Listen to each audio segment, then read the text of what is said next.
and we should be good to go. So, folks, again, thanks for joining us. My name is Alex Aislip, Program Manager for the School Safety and Emergency Management Program here at ODE. We wanted to go over response priorities today because we've seen in some places where a lot of times the focus is on drills, and we want to be a little bit more deliberate about what the actual process is, what the decision-making process is for school leaders when they're encountering an emergency situation. So kind of going just a little bit beyond the drills and focusing on, hey, here's how we make sure that we're conducting ourselves to make sure that everyone gets home safely. So I'll go over the agenda here. I'll give, we have a before we begin slide. We're going to be talking about what we're doing here and why. I will address the drills, but only in so much as we want to talk about, refresh everybody's memory, essentially referring back to the standard response protocol and discuss what those drills should look like even when we're conducting them throughout the year. I'll go over the response priorities themselves, kind of give a brief introduction to the scenario overview that we'll go through today, and then we'll go through the scenario walkthrough and have a discussion, additional considerations at the end with Q&A there. The scenario that we're going to walk through today is going to be, it's going to be more along the lines of kind of a talk through. We're not going to go into major detail or depth with regard to what that looks like for every single particular school, but we're going to give a basic outline of here's something that you could encounter. How would we respond to it and get to the end safely?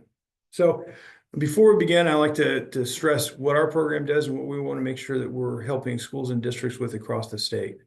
So our task and purpose, or what and why in this particular case, is we want to ensure that every community has the knowledge to respond to any disaster or other event that threatens the safety of the community and have access to available resources that aid in mitigation, response, and recovery.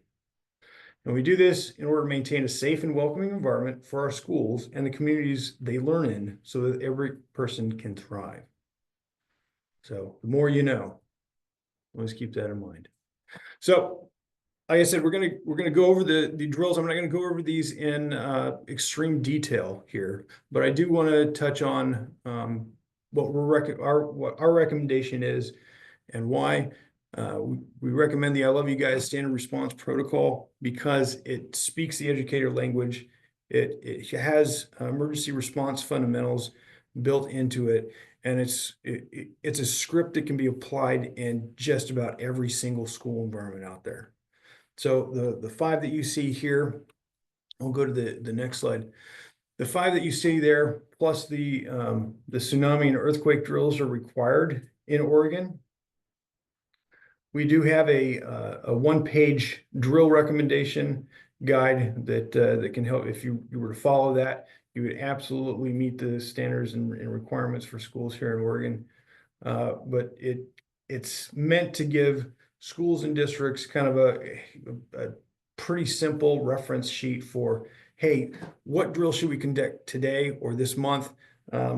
Here's what our recommendations are, and they align with the newsletters that we put out as well that are typically topical by month, so that you're aligning your training and drills with the events or the things that we're talking about that month as well. So we'll get into response priorities here. A few things we want to talk about with the drills specifically. A lot of times we see schools you'll just have that same drill on a Tuesday afternoon at 1 p.m., first or second Tuesday or whatever, and then everybody gets into a pretty simple routine. You always get outside, you check attendance, and you walk back in. The problem with that approach, and we can see this with lockdown drills, secure drills, or otherwise. The problem with that approach is it bakes in a routine where you're not really testing out a decision making. If you're dealing with off or not routine issues, how do you make sure that you're baking in that decision making as well in your processes. So what we're saying here is, don't schedule them for the same day and time every month. Don't just walk back into the building when it's done. If you continue doing that, you're gonna have a hard time when you're actually faced with the real world emergency that will require a little bit more of a dynamic or immediate response approach. So one of the things we're talking about was, it's perfect if you're just doing those routine ones. It's perfect if you just have a toaster fire in the teacher's lounge where you can put it out with a fire extinguisher. You get everybody outside, put it out, walk back in, it's fine. But it's not great if you have a roof collapse, a stranger exhibiting strange behavior on campus, those kinds of other real world kind of situations that could test the decision-making process of your school leaders in a way that might be unfamiliar then if you're going just through routine drills. So what we're saying is, do schedule your drills at different times and review those procedures for all levels. So from beginning to end, what does the initiation of the drill look like? How are you making sure that procedures are followed during the drill? What happens afterwards? So school leaders need to know how to manage the response to a variety of incidents. And we'll go over how that can be accomplished both with exercises and with this scenario today. So our recommendation is too, for school staff, go through tabletop exercises. They're scenario-based exercises. They're a great tool to help really focus on the priorities, keep those at the forefront, the priorities of decision-making and response for school leaders. Just walking or talking through some of those scenarios and thinking about, hey, what will I do if I encounter this type of scenario or situation? It's going to go a long way to making sure that you're better prepared to make those difficult decisions when you encounter something that kind of throws you for a loop. Some of these resources are available on our site. We do have several tabletop exercises, scenario-based exercises linked there. If you check out our page, the resources for developing high-quality emergency operations plans, scroll down to the state and local resources. You can find those tabletop exercises towards the bottom of that section there. And a real great, fantastic way. Just bust it out for 20, 30 minutes with a staff meeting. Go through one or all of those and exercise the brain space on how to respond. So we'll get into the scenario itself that we're going to talk about as kind of an example for, hey, how would we go through the decision-making process, or how would we prioritize our responses for this? So here, this is pretty similar to one of the situational exercises we have on our site, where a stranger is noticed on campus. So maybe a teacher, for this scenario, we're going to talk about a teacher notices an unfamiliar adult walking around school grounds. He looks suspicious. He's peering into windows with sunglasses on during an overcast day. How would we respond to this particular instance? Now, I'm going to pose a couple of questions here that I want everybody to think about. And we don't need to you don't need to come off mute or respond now unless you really would like to, and you're welcome to. But I want us to think about these two questions, particularly because our or your particular situation may be different from somebody else's, and the risk level may be higher or lower depending upon what the situation is. The time of day could increase or decrease our risk level with a situation like this. So what environmental conditions or factors could increase the threat level, and which ones would potentially decrease the threat level? Here's what I mean by that. You have kids out in the playground. Will that increase your risk level, or will it decrease it? I think that will probably increase the threat level, because that means you got to figure out how to get those kids back inside to safety if this person is actually a threat. If you have an SRO who's actually on staff in the building at the time, maybe that person can be dispatched to go mitigate or engage that person to ask them to leave, or be a buffer between the actual doors of the school and the person. How far away is law enforcement from your location? Do you have buses returning from a field trip. A number of different kinds of situations could increase or decrease the risk level with this. The best kind of situation would be if you had everybody in the building at the time, you could just easily turn that lock and keep that person outside. But keep these things in mind where you're going through your tabletop exercises as well. What situations, not only with you, with your particular situation where you're located, but what time of day risk factors could be introduced for something like this. So we're going to talk about our response priorities. What are our first actions? Assuming that person is a reliable, reasonable threat, what do we do first? We cannot wait and think, hey, how do I respond to this? Should I go out there and talk to the guy? No, we need to respond first. This is a threat. Secure. Get inside, lock the outside doors. And again, going back to that question of what could increase or decrease our threat levels, right? If you do have kids on the playground, how do you manage that? And we could go through a number of different what if kind of scenarios, but these are things to consider and think about when you're going through a tabletop exercises like this. Could you feasibly go out and get them back inside without walking past this person? How would you manage that? So the first thing we do, we initiate the response, and the response are those drills, the standard response protocols that we were talking about just a little bit ago.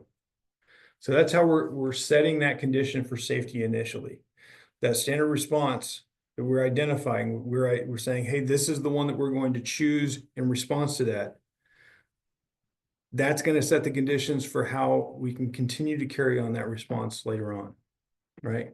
We've got this point up here, and I think it's important to stress on this as well.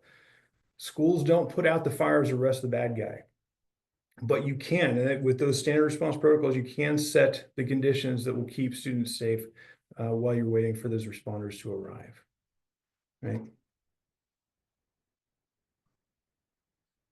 The next thing we do, we call for help. Don't sit there and flip through the index and think, hey, I'm going to call my cousin's buddy who was really good at being a bouncer at one point in his life. No, call 911 immediately. Every minute spent waiting for that help to arrive is a minute that could have been used to help somebody with life-saving care or stop somebody from doing something that could have threatened or caused harm to somebody else.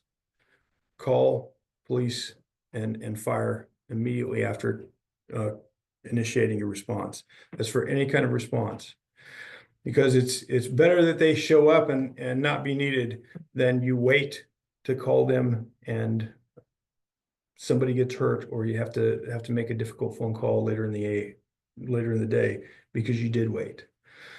So we're putting this in here: respond, initiate the response, call for help, and then continue the response. That's where we're going to get into who else needs to know after that. You've initiated the response, you've called for 911, you've called 911. What needs to happen next? That's where you may be dealing with a bunch of other decisions along this at this point as well. But the very next one is we need to start thinking about who else do we need to contact. And if this is happening at a school, we're going to contact that district leadership, because they're going to help us with communication. They can help us more broadly share out that communication across the district. They can coordinate, they can provide additional assistance for coordination with responders. At least I'm hoping that's what the district offices are capable and are ready to accomplish for their schools. And transportation and reunification, all right? If you're a multi-school district, it may be happening at your school, but it's probably going to affect, and there's probably going to be a bunch of folks talking about, hey, what's going on at the middle school? Everybody's going to want to know in that district. So get in contact with the district leadership, and for your district personnel, make sure you have those plans in place to assist a school as soon as that happens. As soon as that phone call comes in, hey, we've initiated a secure, we've called police, here's what's happening, please help. How are you going to do that? Communication, coordination with responders, and start determining next steps if that does include transportation and reunification.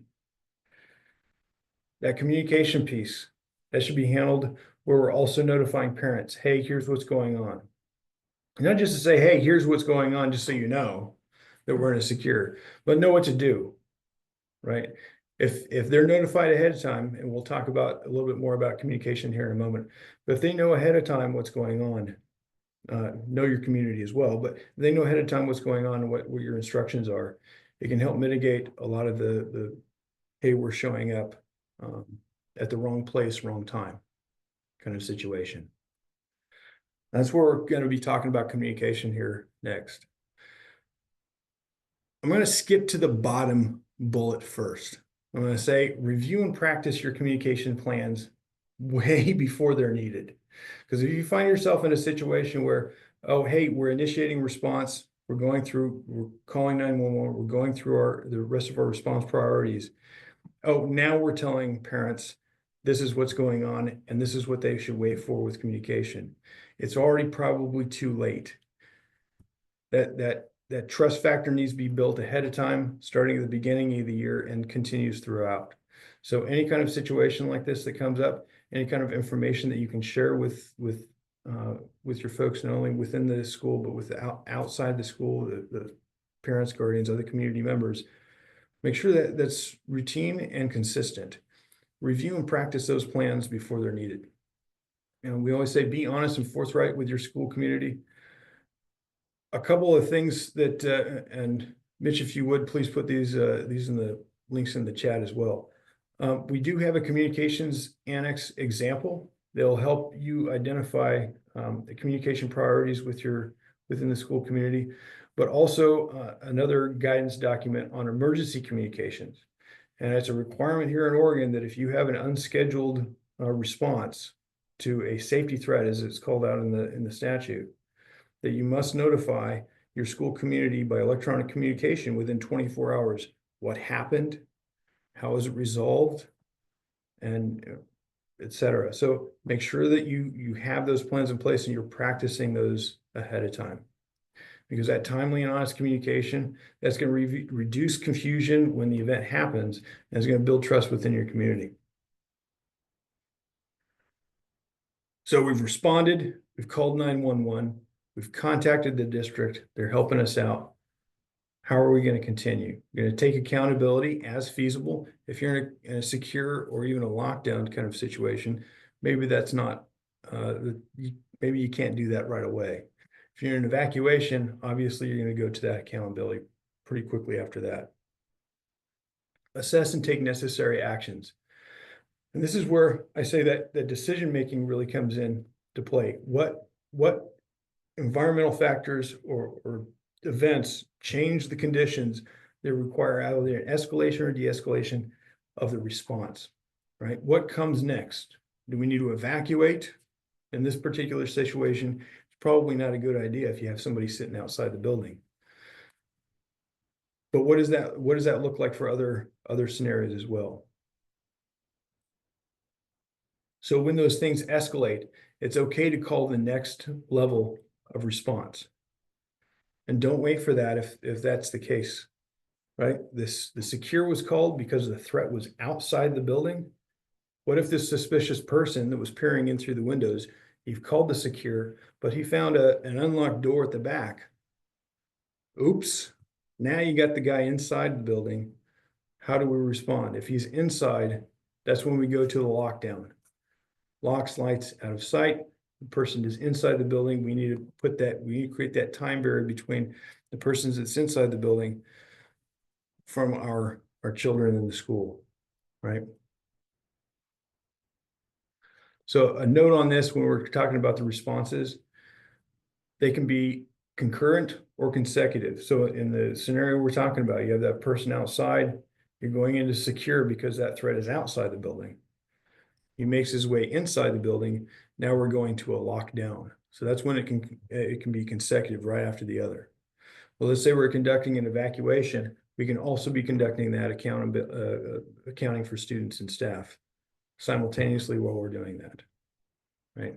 So it's okay to change course as the conditions dictate, but we need to make sure that we're making the right decision that responds to the actual threat that's or hazard that we're faced with. So when things de-escalate, let's say this person has left campus, or police have spoken with them, they've cleared the individual.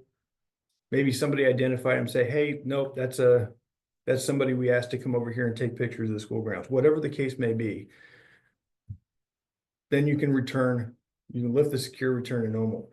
But this is one of those things where communication is absolutely important. Remember, I was speaking earlier about the requirements, the emergency communication requirements here in Oregon, where if you have an unscheduled drill that is called in response to a safety threat, you need to notify your community. This is where we need to put those communication plans into practice. Make sure you're letting your school community know what happened, how it was resolved, and so forth. And that communications guide that we have referenced actually does have a template. It walks you through the whole thing. It has a template for a number of different scenarios to help give you an idea of how you can structure your messaging when it's needed. So as we're wrapping this up, I want to stress safety first with these response priorities. Understand that the decision making needs to be, hey, why are we doing the thing that we're doing? If you're faced with an identified threat, don't wait to make the decision. Make the decision to respond. It's okay to de-escalate, what we were talking about in the last slide, once you've identified that it's no longer necessary. But don't wait. Don't wait to respond. Don't wait to call 911. Don't wait to then call your district and continue the response. Because if you do that, if you do wait, it could cost lives later on. So remember, we want to involve the entire community, include all members of the school. We're stressing this because you could have students or staff who have additional challenges in response to some of these things. Keep these things in mind, not only when you're drilling, but when you're doing your situational exercises, and even when you may have to respond to a real world event. So in review, we'll go down this list real quick for you all. When you're faced with a scenario or a situation that is an actual incredible threat or hazard to your school environment, announce that necessary standard response protocol immediately. This should be step one. The next one should be you're picking up the phone and dialing 911. Continue the necessary response and notify the district of the event. Take accountability as feasible, right? If we're in a lockdown situation, if you have means to conduct that electronically, that's fine. That doesn't mean that we go door to door to check during a lockdown situation, though. But take accountability as feasible. Decide on further action necessary. Remember, we were talking about you have the person is outside. They come inside. Do we need to make a decision to put folks into lockdown because that threat has made its way inside the building? And then follow the district communication plan. We talked about the communications pieces and some of the resources we have for you to review. Follow that district communication plan and make sure you're notifying parents and guardians and your school community on what's going on. Do that from the beginning of the year so they're not surprised if something actually happens and they're getting a message out of the blue that, hey, something just happened this afternoon. And I believe we've shared some resources in the chat, but just to reiterate, visit our website. We do have a monthly minute newsletter. I'm sure some of you probably have already received the one that we sent out yesterday, but if not, go ahead and email us and we can add you to that list. We cover topics like this was covered in this month's newsletter. And if you're unfamiliar, you need additional information on the standard response protocol, please visit the I Love You Guys Foundation or give us a call as well. So we'll stop recording here